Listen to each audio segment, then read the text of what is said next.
morning, and welcome back to day 2 of Resolution Reset. If you remember, yesterday was all about making decisions, right? And a lot of us made decisions December 31st or January 1st on how we were going to go about and change ourselves in the new year, either change a behavior or a habit or the way we eat, our job, something like that. And yesterday, Steve talked about decision. You see, every day that we get up, we make a decision. We make choices. And those choices will either get us closer to that goal we set or will drive us further away. And if you remember, we only have to get 1% better every day. 1%. We don't have to make, a 10% change in a week, a 20% change in a week, 1% every day. Just do something a little better. And in the end of 6 months, you're going to be in a totally different place. And if you stick with your goal, you will be on the way to bringing it to fruition. But the goal, your goal is sitting out there. The true goal, you have to remember, is who you become in the process, because you yourself will change. The fact of the matter is, if you live on this earth another 365 days, you will have lived another year. It's going to go by in 2 ways. It's either going to go by default, just staying in that comfort zone, staying in the ruts that you've made and what you're doing today, or you can choose to design a life that you truly love. Steve and I hope that you make today day 1 and design that life you love. And today, don't just be here, be alive. That's what it's all about. Fulfill those dreams. Get out of that comfort zone and stretch. And without any further ado, Steve has got a great presentation for us today. So I do not want to take up any more of his time. And I will see you at the end to wrap it up. And right now, I am going to throw it over to Steve. So get ready for a great lesson. Steve. Thank you, Susan. Yeah, I too am excited. I'm glad to see all the faces on the 2 screens I have here. We've got a lot to cover, so I hope you have a pen and paper handy. Not only are we going to talk about goals, but the whole purpose of this seminar and this webinar is about resetting the resolution.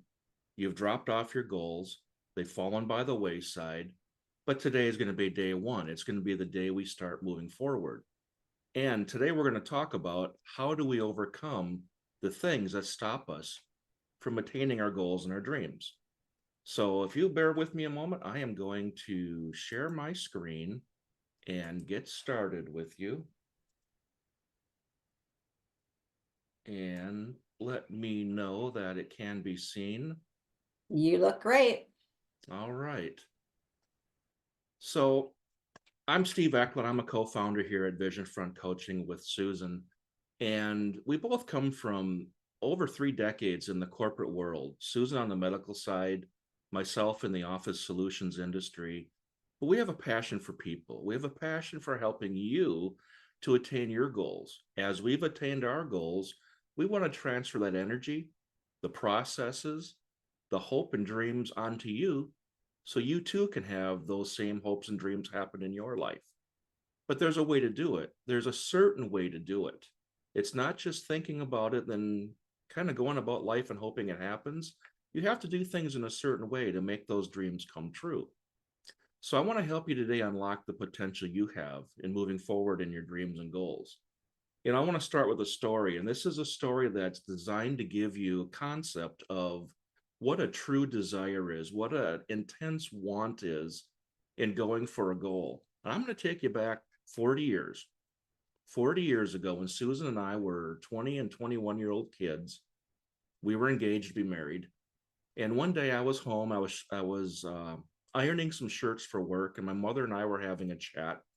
And the conversation came around where Mom said, you and Susan need to start looking for an apartment because of your wedding coming up.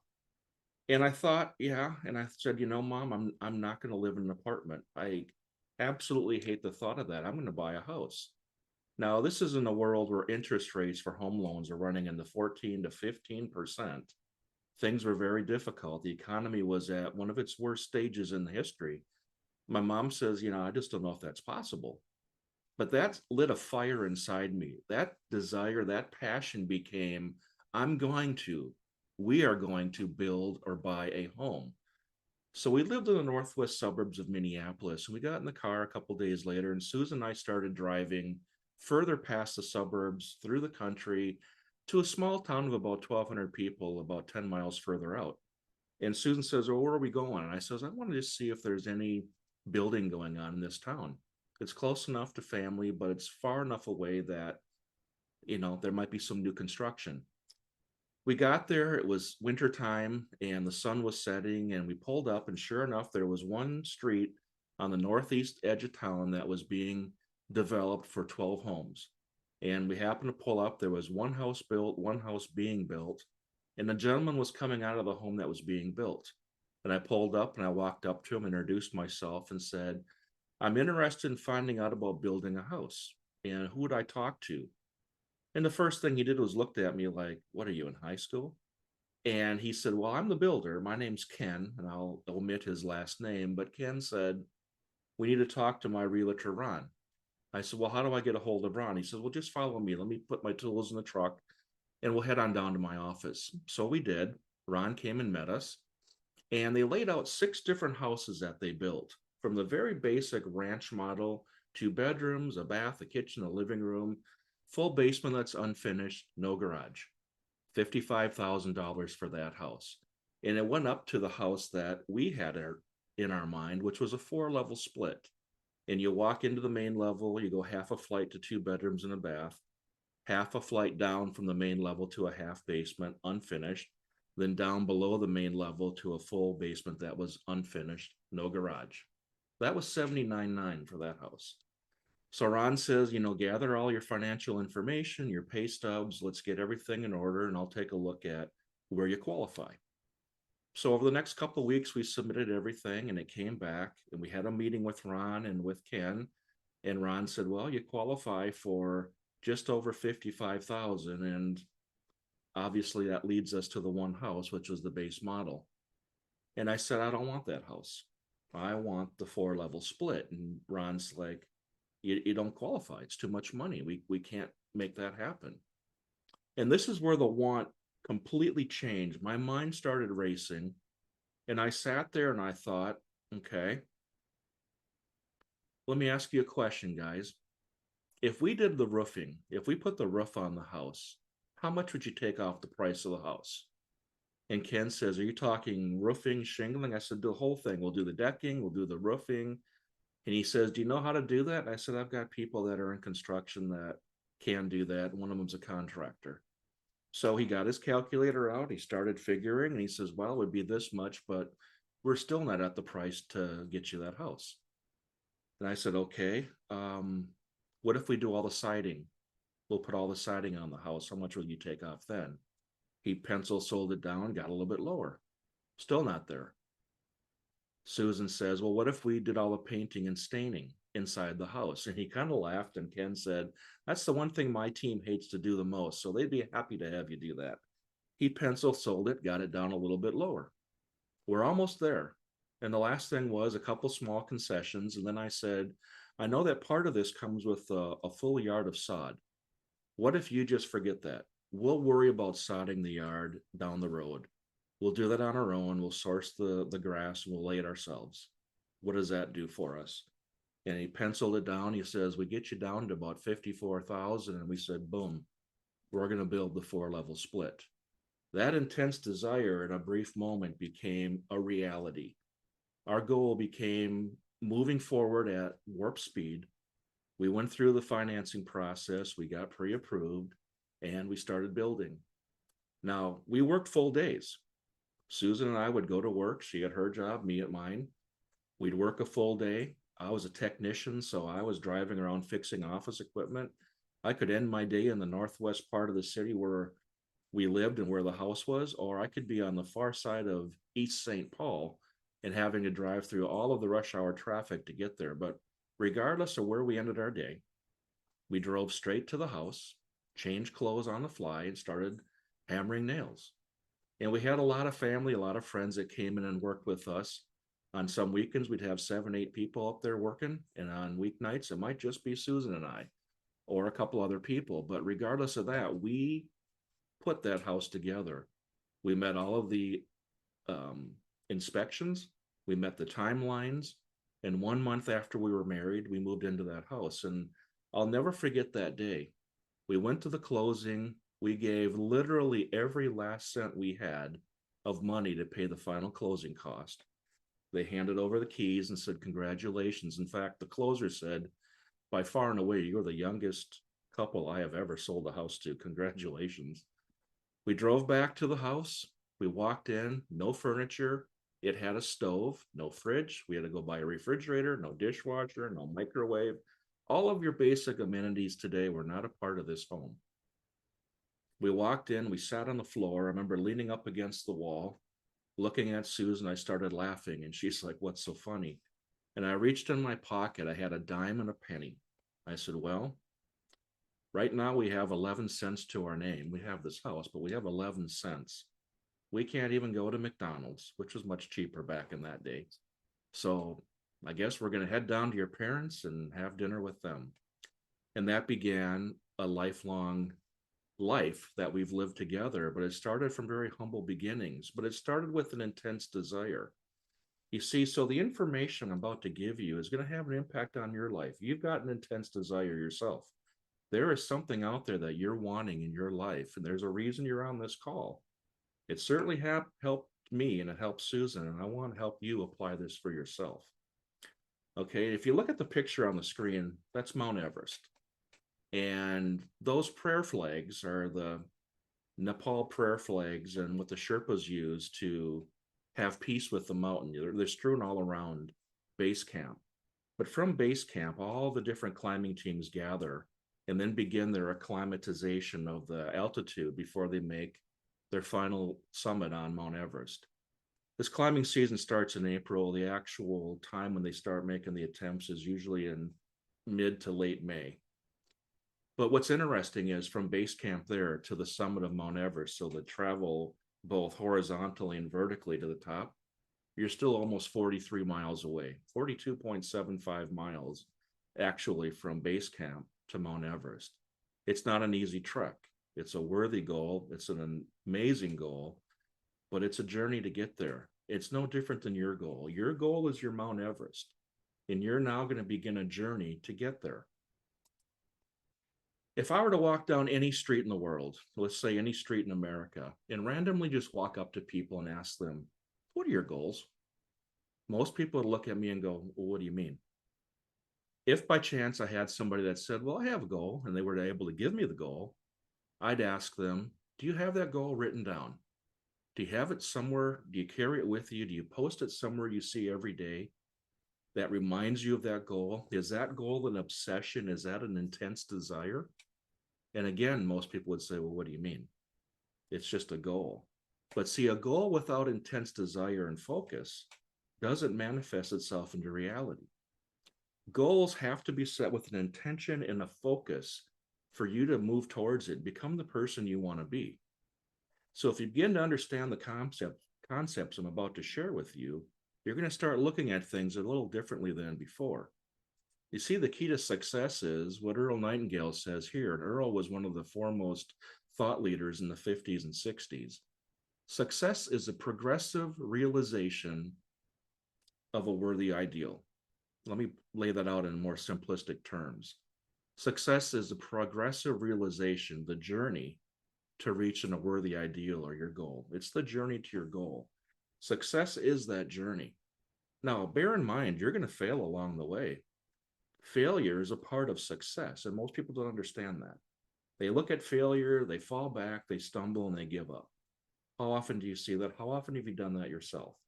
You had a goal, you started working towards it, you stumbled, you missed a couple of days, whether it was dieting, whether it's working out, whether it's working on a project, whether it's relationships and you got into a disagreement, whatever the case might be.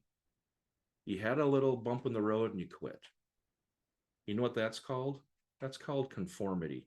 And that's what happens in the world today. People just fall back and they conform to the way things have always been, the world around them, and they don't progress towards their goal.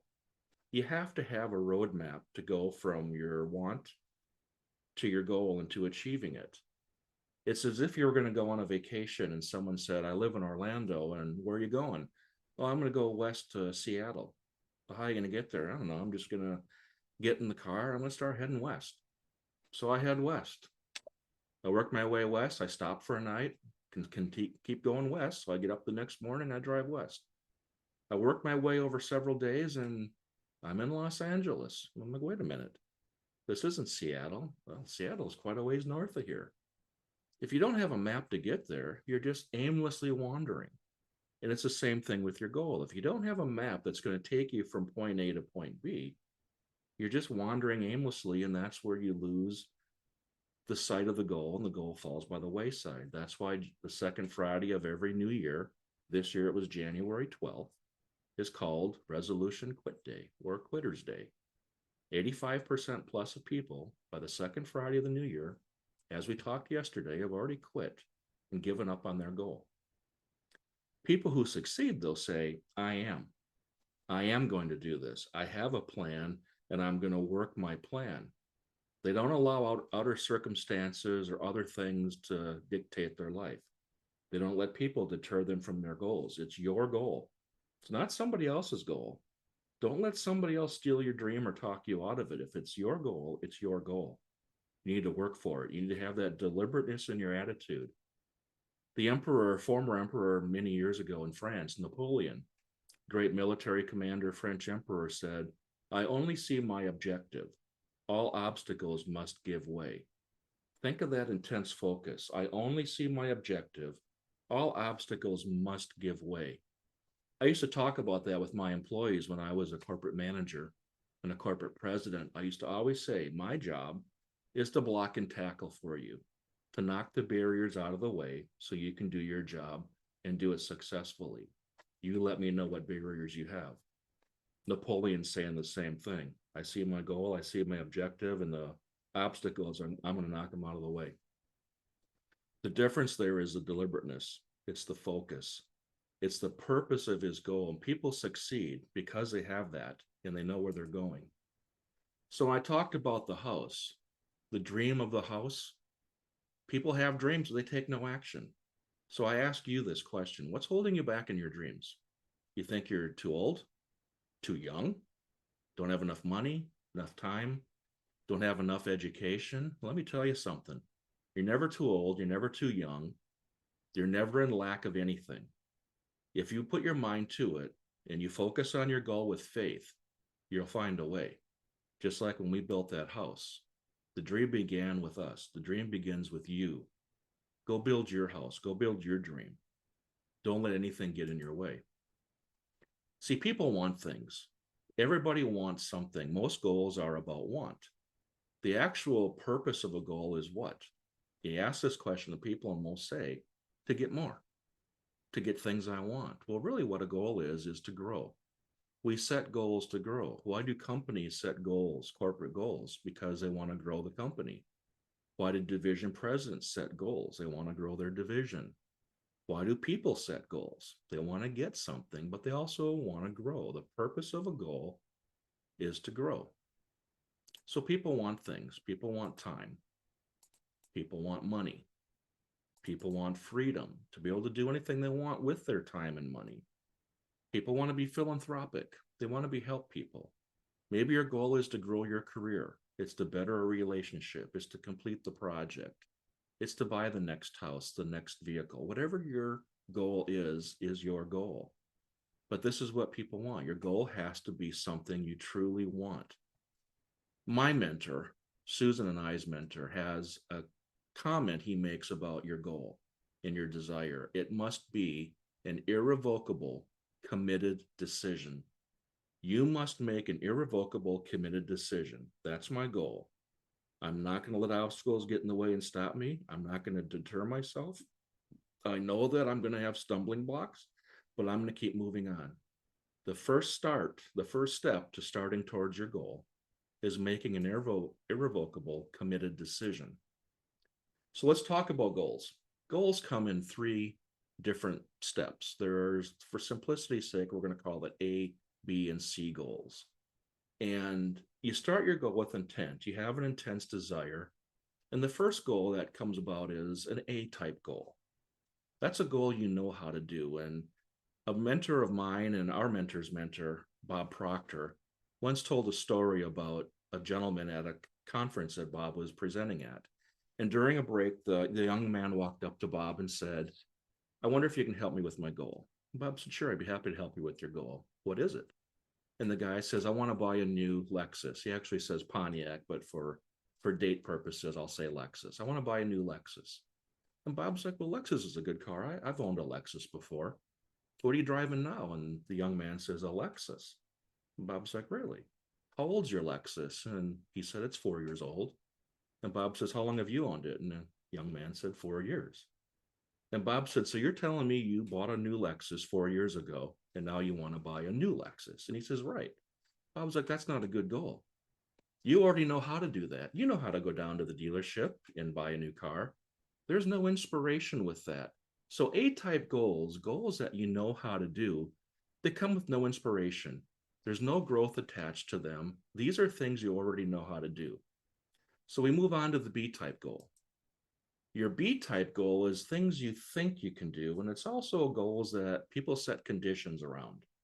You know, if this happens, I think I can reach that goal. If this person or that person does this or that, then I think I can reach that goal. You see what happens with that? That's absolutely zero inspiration. There's nothing that drives you to the goal. And what you've done is you've already built in a crutch for failure. You're already able to go, you know what? I would have reached that goal, but you know, these people didn't do their part, or this situation never occurred. Therefore, you know, my goal never happened because I couldn't do it. Those are not good goals. A B-type goal is something that you plan, you think, I have conditions around it. Those are goals that are not going to happen either. What I want you to focus on is the C-type goal. These goals are fantasy. Let your imagination wander. Think about what you want in life. If you dream it, you can do it. And you're thinking about whatever it is you want in life. That's your C-type goal. Your answer when you mention the goal and how you're going to get there initially is, I don't know. I don't know how I'm going to get there initially, but I know what my goal is. I'm going to begin planning my steps that are going to drive me towards that goal. When I showed Mount Everest earlier, Sir Edmund Hillary from New Zealand and Tenzing Norgay, a Sherpa guide that worked with him from Nepal, they were the first two gentlemen that wanted to summit Everest and come back alive. To that point in time, nobody knew if anybody had ever summited Everest. What they did know is nobody had ever come back alive. So in 1951, Tenzing and Edmund started their attempt on Everest, and the mountain turned them back. They didn't make it. They went back in 1952 and attempted it again. The mountain turned them back. Again, they didn't make it. They went back a third time, 1953. And in 1953, they summited Mount Everest and came back alive. And it was documented they are the first known people to summit and return from Mount Everest. That was an intense desire. That's an intense goal and focus. That was their Mount Everest. Think of the Wright brothers. You got two bicycle mechanics from Ohio decide they want to build a plane that flies. People laughed at them. What do you know about flying? Birds are meant to fly, not people. They were mocked. They were ridiculed, but they were focused on building something that flew. Think of this. In 1903, in Kitty Hawk, North Carolina, they flew the first plane for a mere few seconds for several hundred yards, but that was the first manned flight. They made it happen. Look where we are today. Where would we be without the ability to fly? But think of this statistic. In 1903, they taught us how to fly. They built the first model of a plane. By 1969, only 66 years later, we were landing on the moon. It's a remarkable story. It's a remarkable visual of goals and setting goals and attaining them, that we moved that fast once we learned how to begin to fly. Thomas Edison, if you look at the room around you, you've got a light turned on somewhere. You walk in a room, you turn on a switch, you figure the light's going to go on, you don't think twice about it. Thomas Edison designed that. He had over 10,000 different models of building a light bulb that didn't work. And once he was asked, tell us about your 10,000 failures in building a light bulb. And his answer was, I never failed. I had 10,000 different points of feedback of how it didn't work. Then I found out how it did work. And that became the light bulb that we screw in today or pop into the sockets. We take it for granted. But someone had to design that. Someone had to have a goal and work towards that goal and not give up. So a C-type goal is the fantasy goal. It's the one out there. It frankly should even scare you a little bit. It should be such a big goal. It's going to stretch you and it's going to make you get out of your comfort zone, which is one of the first steps in moving towards a new goal. But it's a goal that, when you attain it, you're going to open up an area in your life you just can't wait to get there. So when you set your goal, I want you to ask yourself a couple questions. Number one, am I willing? Am I willing to do what it takes to go for my goal? And your answer is yes. Am I able? Am I able to do what I'm asking myself to do? Your answer is yes. If you're willing and you're able, you're turning your theory and your fantasy now into the goal, into building that house, into climbing Mount Everest, flying the plane, turning on and building a light bulb. Okay? Remember, you will fail along the way. I want to make sure that's clear. And it's okay. It's expected. And in some cases, it may be necessary. But you get right back up and you keep proceeding forward. Failure is a component of growth. You don't only fail completely is when you quit. We're not going to quit. But here's where people start to lose sight of their goals. They set a goal and they think, well, here's how it is. I'm going to set a goal and I'm going to go attain it. I'm going to achieve it. It's this easy. But it really isn't. The reality is we go through this. We go through periods of growth and failure and starting and stopping. And it's a meandering pathway, but we end up getting to our goal. Maybe not quite this convoluted, maybe a little bit simpler, but you get the point here is it's never a straight line to the goal. There are going to be challenges, especially if it's a true type C goal. They're here to help you grow. They're here to help draw something out of you that never existed before. Therefore, we're going to be doing some things we've never done before. There are going to be stumbling blocks. But this is how people see it, and this is where reality generally is. So how do you prepare to not let your goal derail you?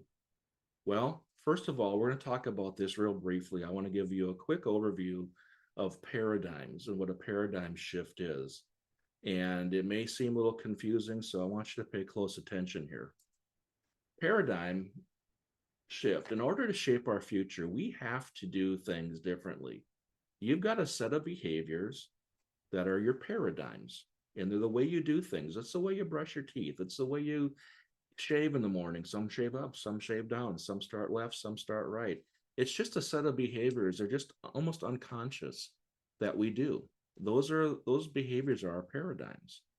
And if we don't start changing some of the behaviors that have caused you to fall off your goal this year, you're going to fall off your goal again the next time you set it.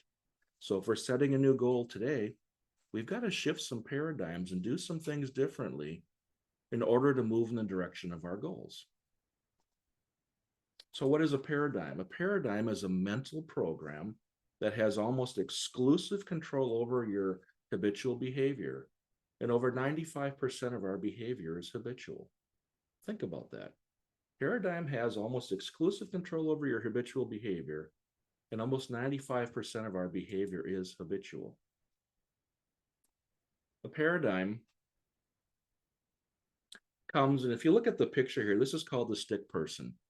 In 1934, nobody's ever been able to describe the mind.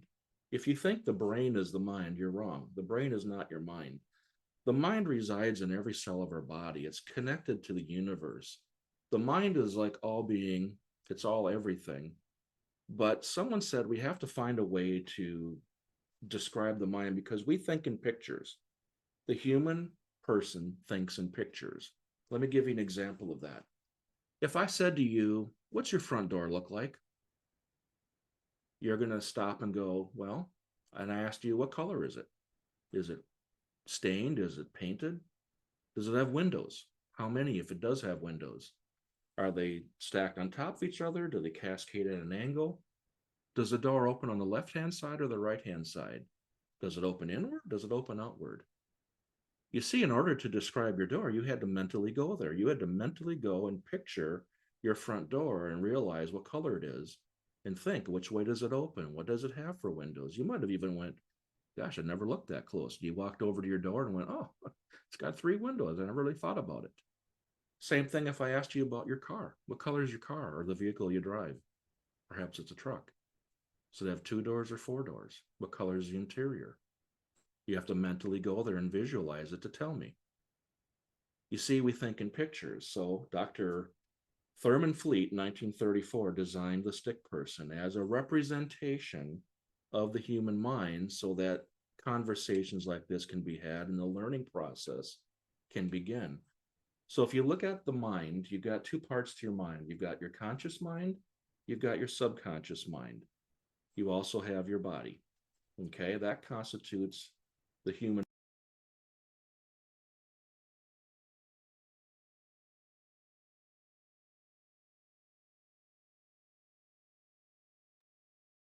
We've lost your sound, Steve. And we have the 5 senses: hear, see, smell, touch, and taste. All of that is feeding into the conscious mind. It's our thinking mind. Okay, our conscious mind is where we have thoughts. It's our educated mind. It's where all of our learning resides. It's where our intellect is. It's where we choose what we want to think, and we can accept or reject what we think. It's where we originate ideas. It's where you come up with your creative faculties, your imagination. Okay, your ideas and your learning is all residing in your conscious mind. Your subconscious mind, however, is your emotional mind. It's also your, like an operating system in a computer. It's what controls your behavior, your paradigm. Again, 95% of our behavior is habitual. This controls our behavior. So the subconscious mind's where our paradigms lie. The thing with your subconscious mind, it can only accept ideas. It can't reject. It only accepts. So whatever you allow, when you choose your thoughts and accept or reject them, it cannot differentiate what's real or imagined. So if you think a thought, it may be in jest or it may be real, it goes down into your subconscious mind. Your subconscious mind takes it as real. So your thoughts become your feelings, your paradigm, your behaviors are your feelings, become actions, actions become results. A great example would be you wake up in the middle of the night and you hear a loud boom. And the first thing you think of is the boogeyman's here, someone might be trying to break into my house. That's your thought. And immediately that thought goes into your subconscious mind as real, which creates the feeling of fear, fight or flight, or I've got to go figure out what it is. And there your heart rate kicks in and your adrenaline starts pumping. That turns into the way your body acts and turns into the results you get. The result is you have this fear or fight or flight feeling. So when we're talking about your goals, your paradigms are like a thermometer. You think of a house, when it gets too cold, the heat kicks on and it moves it to the thermometer setting. If it's getting too hot, it drops down and cools it, but it wants to maintain the status quo. Your paradigm, if you look at it that way, is the same way. You're going to start working towards your goals. You're going to start moving in the direction of your goal, and your paradigms are going to go, well, wait a minute, this is different. This isn't the way we do things. It's going to want to bring you back.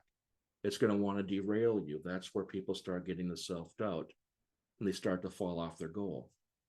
What I'm going to teach you is how to take the steps to break through that paradigm, to turn that paradigm around so that you can begin to move towards your goals, move in the direction of your intent, and not let the obstacles get in the way. You see, we all think on frequency. Think of it like a radio. You turn on a radio and you can go from 89 to 107 something, and you're trying to find the frequency of a station. That's how your mind is wired. That's how your mind thinks. Every frequency is connected to the one above and below it. But we think on frequency. So if you're a mass of energy and you function on frequencies, we want to get to the level of vibration of where our goal is. So let's think of this. These lines represent the levels of vibration. Vibration are the same as frequencies, they're one and the same. We think on frequencies. Your thoughts are down here. Your thoughts are down here on this low frequency. These clouds represent your thoughts, but you've made an irrevocable, committed decision to reach towards this new goal. And this new goal is where your new thoughts need to reside. That's where your mind needs to go. So we need to increase the frequency. We're at a low level of frequency and we want to reach for a high level of frequency. And when you get on the same frequency as your goal, that's when your goal begins to come into view. You see, a lot of people get confused. Well, how do I get to the higher frequency? What's the process? What are the steps I need to take? If you really want to make a massive quantum leap and be a leader or an outlier in whatever it is you're wanting to do, you've got to take these steps forward.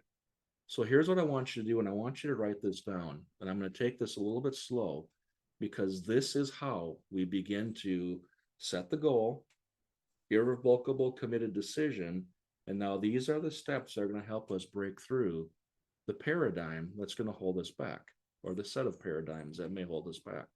Number one, set your goal, commit to it. I want you to write it down every morning. Every morning, I want you to write it, and you have to do it in a certain way. Write down, I am so happy and grateful now that, and write your goal in the present tense that it has already happened. Let me give you an example. I'm so happy and grateful now that I have attained financial freedom. I'm able to travel at will and purchase anything I desire. I'm able to be philanthropic and support many causes. I live in a healthy body. I'm able to enjoy everything life affords me. The world is wonderful to me. Something as simple and quick as that. Write that out. And every morning, get up and write it again. We don't type it into a computer. We don't just sit and think about it. We actually write it. There's a physical, chemical reaction from taking something and writing it out and doing the action and emotions of it that help to set that more and more into your subconscious mind. Once you've written it out, take 5 minutes or longer, it's up to you, but meditate and visualize your goal. Close your eyes, sit back, and see yourself as already having attained that goal.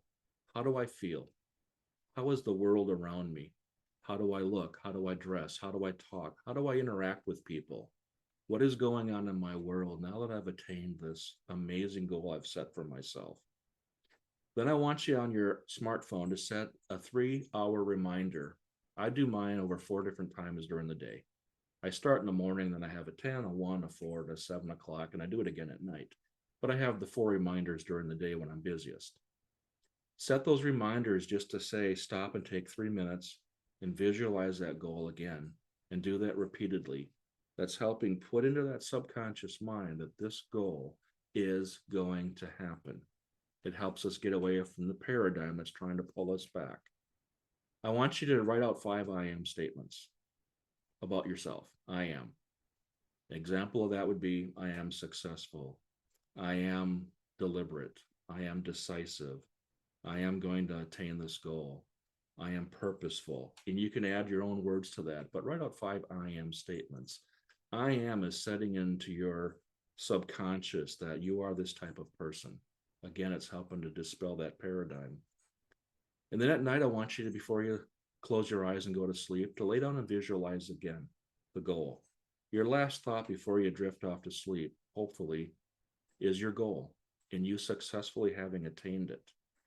And then as you move forward, I want you to live, starting today, from the goal, meaning you're going to live and act and be the person you would be when you've attained that goal. You're going to carry yourself that way.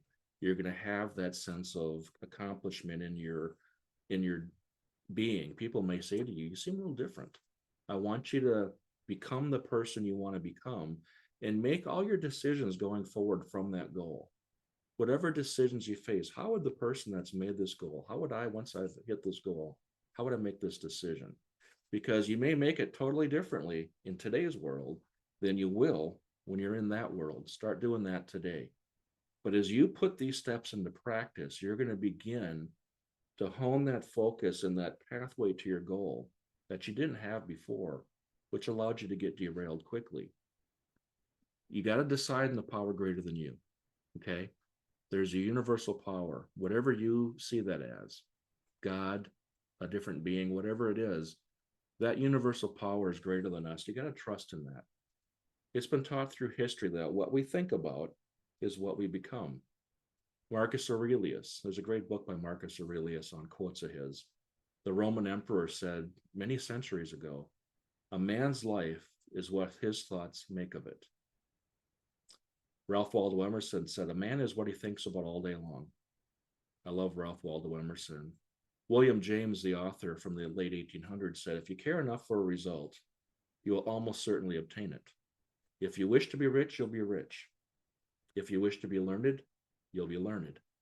You wish to be good, you'll be good. Again, it's our thoughts that create where we're going and who we become. But how do most people look at life? This is what's interesting. There's so many people that have a negative view of the world. They see things as just do nothing. It's impossible, right? You know, that goal is so lofty. I don't know how I'm going to get there. I don't know what I was thinking in setting that goal. It kind of scares me, but it's just so far-fetched. It's never going to happen. That self-talk, again, is pushing down into your subconscious, and your paradigm is going, you're absolutely right. You can't do that. You may have people you've confided your goal to. I'd be very careful with that, because some people with the best intentions may tell you bad advice and make you step away from your goal. Or you may have somebody that has a little anxiety about you. You're stepping ahead of them. You're getting ahead. You're moving forward where they're not. They see themselves stuck. They want you to stay stuck. They don't want you to grow bigger than them. So they're the ones that go, yeah, I don't think that's a good idea for you. You're probably not the right person for that. That's not your kind of thing. And you're like, yeah, you're right. Be careful about that. Don't let people steal your dreams. This is your goal. But if you have a positive look on it, you're going to say, just do it. Nothing is impossible. That's the change. That's the framework in your mind I want to see you shift. Instead of allowing the naysayers to come sidle up alongside you or your paradigm thoughts and derail you from your dream, instead of just do nothing, it's impossible, I want you to start thinking, just do it. Nothing is impossible. You need to watch your self-talk. You talk to yourself more than you talk to anybody else in the world. We all have self-talk with ourselves every day. Be mindful of what your self-talk is.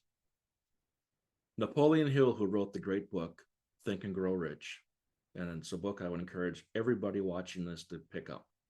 Think and Grow Rich by Napoleon Hill. Written in the 1930s, written really from the 1900s and published in the 30s. This book can change your life. It can set you in a whole different way of thinking than you've ever seen before. And it's as current today as it was when it was written over 100 years ago. But Napoleon Hill says, remember, it takes no more effort to aim high in life, to demand abundancy and prosperity, than is required to accept misery and poverty. Think about that. It takes just as much effort and thought to think prosperous as it does to think negative, pity, poverty, can't, won't, impossible. Those are words you don't want in your vocabulary. It takes just as much energy to think the other way and think positive. Let the universe take the negative. Let the universe take it and stick it on the highway of life. And as you're going down that highway of life, those negative thoughts are getting smaller and smaller and smaller in the rearview mirror. You see, we all have a story. We all have history. We all have things in our past, good and bad. And people want to dwell on the bad.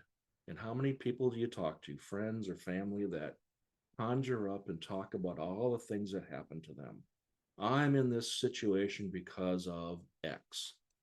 And it might have been from 2 years ago, 5 years ago, 10 years ago, 30 years ago. It doesn't matter. They bring these things up and they give it energy and life every time they do. And it's brought to the forefront of their mind. And those emotions well up, those thoughts come in, and that derails the ability to grow and move forward. It's history. It happened. Right, wrong, or indifferent, good or bad, it happened, and you cannot change that. So let it go. Let it go down the highway of life and get smaller and smaller every day in the rearview mirror. You cannot continue to hang on to it if you want to grow. It's time to write a new story. It's time today to write a new story going forward and let the past be the past. Theodore Roosevelt, the president of the United States at the turn of the century, said, believe you can, and you're halfway there. Setting your goal today, you're already beginning on the journey. Understand that what's happening outside of us, we're not responsible for. The war, the economy, governments, family, friends, co-workers, business leaders that make decisions. I can't control that. What I can control is me. What you can control is you. It's not your fault the cards you're dealt, but it's your responsibility to change the history and the story going forward. Start now. Only you can change you. No one else can. The most important person in this story, in this entire world, is you. You are in charge of your story.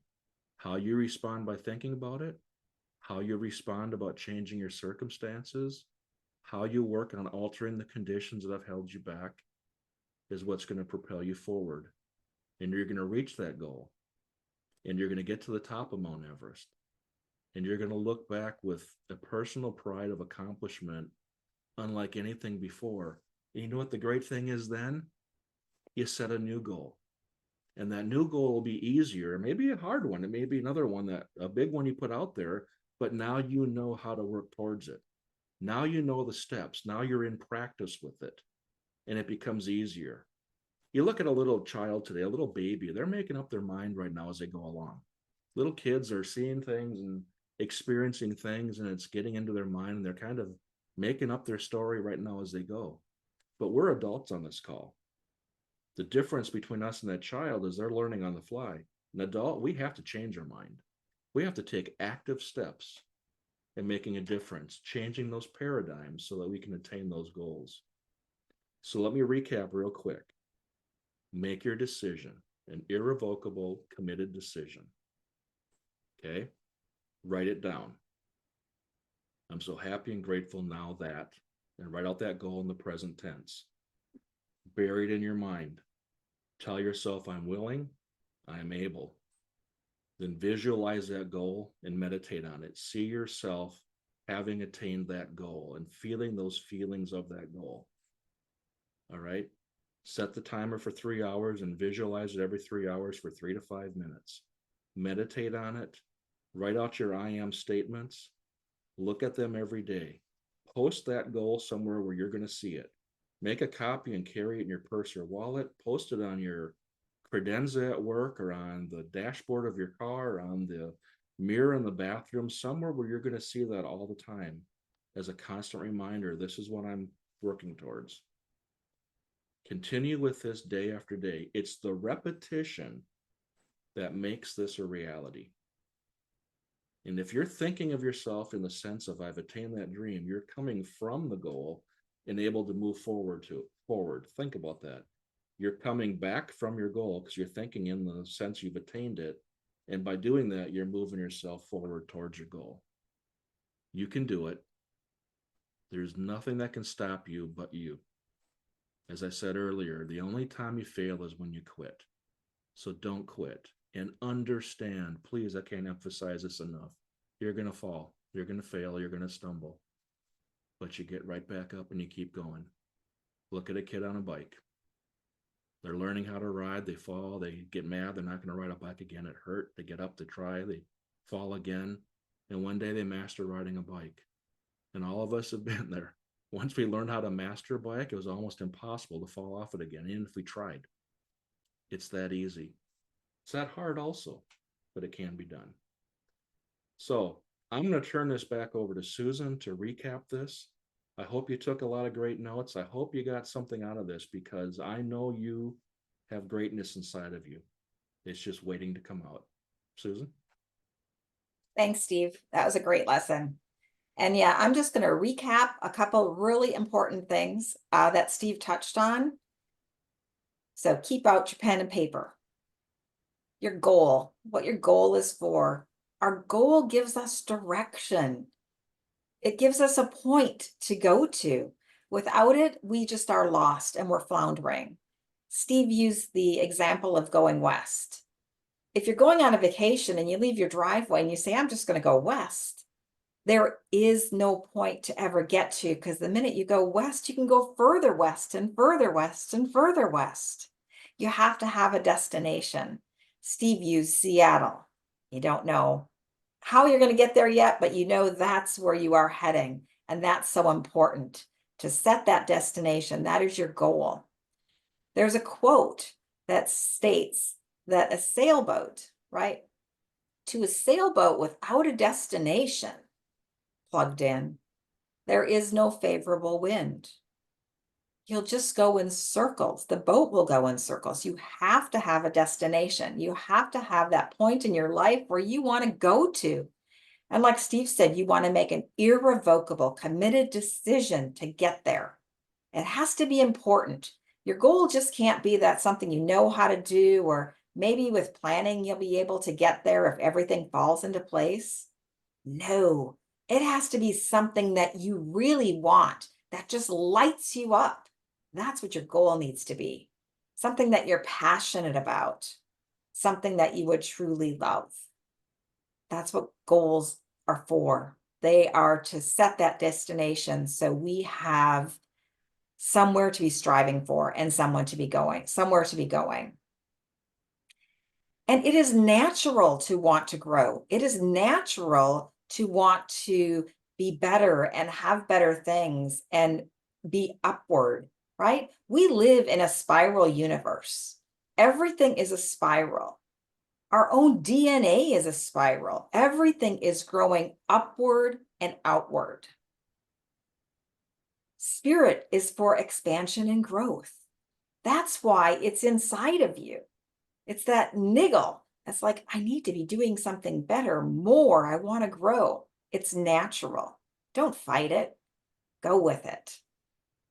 Failure, yeah, we're going to hit it along the way. Stumbling blocks. They're kind of like qualifiers for your goal. Are you really committed to that goal? Because you're going to stumble along the way. Failure is only fatal, to your goal if you quit. That's the only time it will derail your goal permanently. So don't be a quitter. Get up, keep going. Say, hey, that way didn't work. Let's try something else and keep on moving. Remember, I said just 1% better every day. That's all. Not 10, 1. Just do one thing that will get you closer to your goal and move you in that direction. That's what you have to remember. Don't beat yourself up. No negative self-talk. If yesterday wasn't your best day, today, get right back on the path. Just know that. Do not beat yourself up. Just keep on climbing, keep on growing, and you will get there. You will attain that. And Steve talked about the stick person, and I actually have one here. This is our conscious mind and our subconscious mind, right? And this is just a depiction because the mind lives in every cell of our body. The brain, which is actually in the head, is the transmitting station for the mind and all the information that it's picking up every day, our conscious mind. Our subconscious mind, our operating system, where our paradigms lie, our paradigms are just habits. And it's how we think, how we believe. If I say the word anchovy or sardine or rotten egg, immediately you conjure up a feeling that has come back from probably childhood that you either like or do not like that, right? Broccoli, cauliflower, corn on the cob. It's an instantaneous feeling, and it's coming from a habit. It's coming from a paradigm. It's how we feel about it. Some of our operating systems haven't been upgraded since childhood, and it's probably time that we do that. To upgrade it, we have to become aware first of how we think, and then say, or what we believe, say, maybe there's another way. maybe I should try this. Maybe I should think about this myself instead of totally believing what's been planted in my subconscious mind.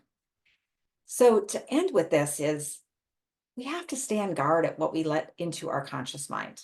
We really have to be careful because the thoughts that we have in our conscious mind create the feelings coming out of our subconscious mind, which creates the vibration in our body, which causes us to act in a certain way and get the results that we ultimately get in our lives. So we have to stand guard at the portal of our mind. The TV, the podcast, the newspaper, friends, family, the negative things happening in the world. You don't have to sit and let that go in day after day.